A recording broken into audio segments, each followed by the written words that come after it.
What's going on, y'all? It's your boy Martin, aka the Boxing Purist. Welcome to the Truth and Absolute channel, where I speak the truth and nothing but the truth. So help me, good God Almighty. Alright, y'all, this is your first time visiting. Make sure that you hit me with that 3-piece, okay? Like, subscribe, notification bell. Let's get right into this one. So, yesterday, I'm sure you guys saw at the press conference, okay? This fight came up so fast. It's crazy. I remember when it was just being talked about. We thought Benavidez was going to fight somebody else. We weren't happy with that decision. All of a sudden, it popped up that it was David Morrell, and now they're bringing us a hell of a card. Big ups to both David Benavidez and David Morrell for making this card happen. Now, let's get right into the press conference. It honestly depends on what you look at in a fighter. Of course, when you're trying to decide who has the advantage just going into the ring, where each fighter is standing at emotionally, their body language, what are they saying, what are they talking about, who seems to be more angry, who seems to be more calm, cool, and collective. You look at all those things. At least that's what I look at, okay? Now, I'm going to say something, man. I'm talking about the press conference, Too often I'm called the David Benavidez hater on this channel when I have never taken away nothing from his skills. Sometimes y'all don't like when I speak the truth, but remember, it's nothing but the truth, so help me good God Almighty. So, looking at the press conference, I thought both of them came in well.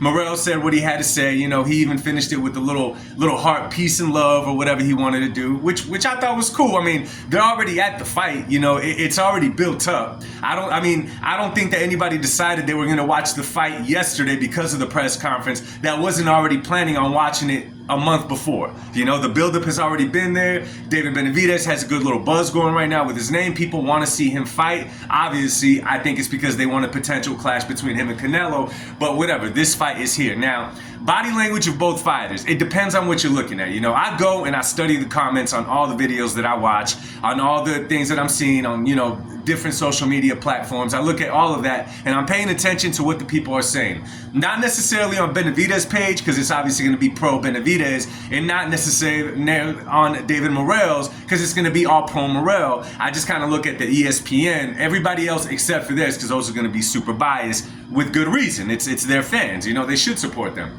However, I'm looking at the body language, and when I'm seeing David Morrell, he seems calm, he seems cool, he's like, we're here, let's make it happen. To me, that sounds like a relaxed dude. Don't get me wrong, he has to be a little bit nervous on the inside because this is the biggest event that he's been a part of, and not only that, he's headlining it with David Benavidez. So he has to be a little bit nervous. If he's not, I applaud him. That'll be a first that I have seen, right?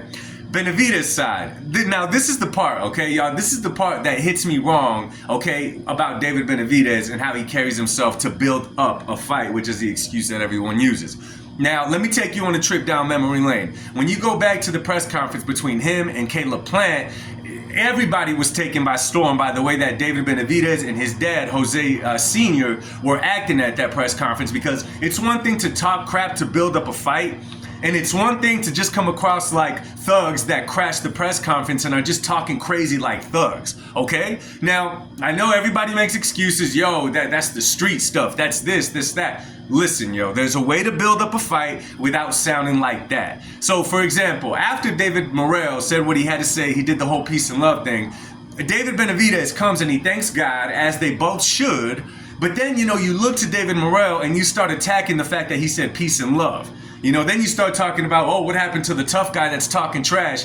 Now, if you paid attention, David Morrell was saying peace and love in general and to the crowd that was there backing up the fight, the supporters of the whole event. Here comes David Benavidez and almost tries to crash that, and that hit me wrong. That rubbed me the wrong way. Like, what are you doing, bro? Like, do you not like the fact that they applauded him a little bit? Like, what is your problem with this? What is your issue, right? Talking mad crazy again in the presser. I'm going to break his face. I'm going to do this. I'm going to do that. Whatever. You know what I'm saying? Whatever. Look at the difference between how fighters carry themselves. And again, I'm not talking about what they do inside that ring, because guess what? Big ups to both fighters. I hope they both bring their A+ game, and us, the fans, get the treat of watching them. Myself, body language, again, I'm not going to say that, there was many comments saying that Morrell was scared because he was kind of laughing at David Benavidez, right? Even when they did the face-off, Morrell was kind of like, he was in his character, kind of like Morrell always is. David Benavidez, I would like to say he's in character as far as when he's building up to a fight. He cannot let it go. And I get it. There was the whole thing when Morrell didn't want to shake his hand and they got into it and Morrell threw the bell and all that, which Benavidez said he threw the bell because he's trying to get out of the fight. But I doubt that he's trying to get out of a payday with David Benavidez. You know, it's wishful thinking in my personal opinion. So many people were saying that David, because of his actions, because he was so angry and all of that he was the nervous one. I kind of disagree with that. Okay, I kind of disagree that he was nervous or scared on David Benavidez's end. I just think that he lets his emotion gets the best of him way too often leading up in a press conference. Now, I made a video about this, maybe a couple of them in past time, and you guys kind of missed what I was saying. I don't think David is scared. He looks ready to fight. He looks ready to go, right?